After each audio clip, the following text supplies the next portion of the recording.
Assalamualaikum warahmatullahi wabarakatuh. Halo semua, perkenalkan saya Ria Ikriwanti, NIM 31 2018 036. Pada kesempatan ini saya ingin menyampaikan materi tentang puisi. Apa itu puisi? Puisi berasal dari bahasa Yunani kuno, poiou, yang berarti saya membuat. Pengertian puisi secara umum adalah karya sastra seseorang dalam menyampaikan pesan melalui diksi dan pola tertulis. Ciri-ciri puisi secara umum: yang pertama, penulisan puisi dituangkan dalam bentuk bait yang terdiri atas baris-baris, bukan bentuk paragraf. Yang kedua, diksi yang dipakai dalam puisi biasanya bersifat kiasan, padat, dan indah. Yang ketiga, penggunaan majas sangat dominan dalam bahasa puisi. Yang keempat, pemilihan diksi yang digunakan mempertimbangkan adanya rima dan persajakan. Yang kelima, dalam puisi, setting, alur, dan tokoh tidak begitu ditonjolkan dalam pengungkapan. Puisi dibagi menjadi dua, yaitu puisi lama dan puisi baru. Puisi lama adalah yang memiliki ciri kriteria seperti jumlah baris dalam setiap bait, jumlah kata tiap baris, rima atau persamaan bunyi, irama, dan tidak diketahui penciptanya. Jenis-jenis puisi lama antara lain: mantra ialah jenis puisi paling lama diciptakan dalam kepercayaan animisme untuk dibacakan dalam acara ritual kebudayaan. Pantun ialah yang memiliki ciri bersajak ABAB dengan setiap bait terdiri atas 4 baris, 2 baris sampiran dan 2 baris isi. Talibun ialah yang terdiri atas sampiran dan isi yang lebih dari 4 serta selalu genap seperti 6, 8, 10, dan 12. Syair ialah puisi yang berlarik 4 bait yang bersajak AAAA yang mengisahkan suatu hal. Gurindam ialah yang terdiri atas 2 baris berirama AA, baris pertama merupakan sebab, baris kedua merupakan akibat. Puisi baru adalah puisi yang bebas daripada puisi lama, baik dalam jumlah baris, suku kata, maupun rima, dan diketahui penciptanya. Jenis-jenis puisi baru antara lain: balada adalah sajak sederhana yang mengisahkan tentang cerita rakyat yang mengharukan. Himne adalah sejenis nyanyian pujaan yang ditujukan untuk Tuhan atau dewa atau sesuatu yang dianggap penting dan sakral. Ode adalah puisi lirik berisikan sanjungan kepada orang yang berjasa dengan nada agung dan tema serius. Epigram adalah puisi yang berisikan tentang ajaran hidup dan tuntunan hidup. Romansa adalah puisi cerita yang berisikan luapan perasaan cinta kasih.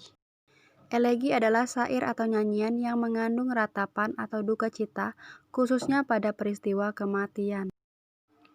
Satire adalah puisi yang menggunakan gaya bahasa berisi sindiran atau kritik yang disampaikan dalam bentuk ironi, sarkasme, atau parodi.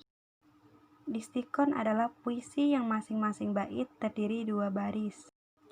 Tarzina adalah puisi yang masing-masing bait terdiri dari 3 baris. Kuantrin adalah puisi yang masing-masing bait terdiri 4 baris.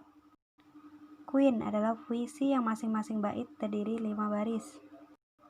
Sektet adalah puisi yang masing-masing bait terdiri 6 baris.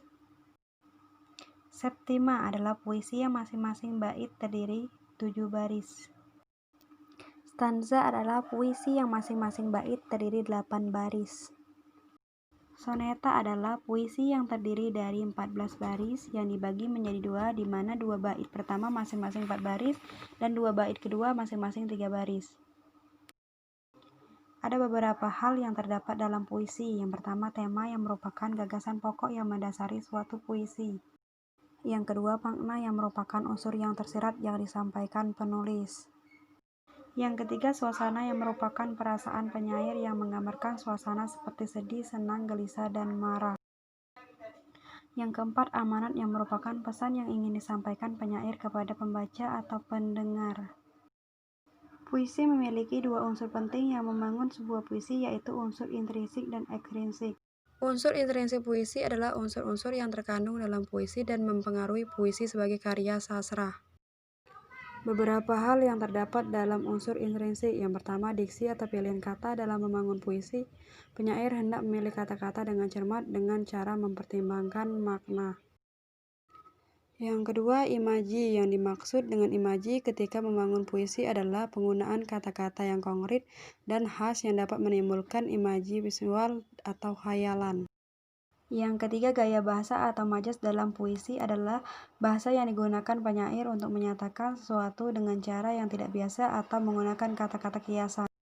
Yang keempat, rima adalah persamaan bunyi atau pengulangan bunyi dalam puisi yang bertujuan untuk menimbulkan efek keindahan. Yang kelima, ritme dalam puisi mengacu pada dinamika suara dalam puisi agar tidak dirasa monoton bagi penikmat puisi.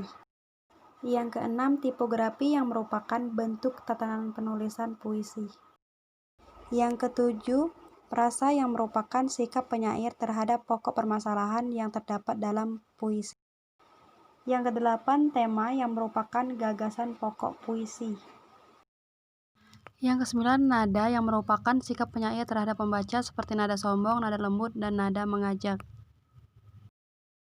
Yang kesepuluh, amanat yang merupakan pesan inti yang disampaikan penyair kepada pembaca melalui puisi. Unsur ekstrinsik puisi adalah unsur-unsur yang berada di luar puisi dan mempengaruhi kehadiran puisi sebagai karya seni. Beberapa hal yang terdapat dalam unsur ekstrinsik. Yang pertama, aspek historis mengacu pada unsur-unsur kesejarahan atau gagasan yang terkandung dalam puisi.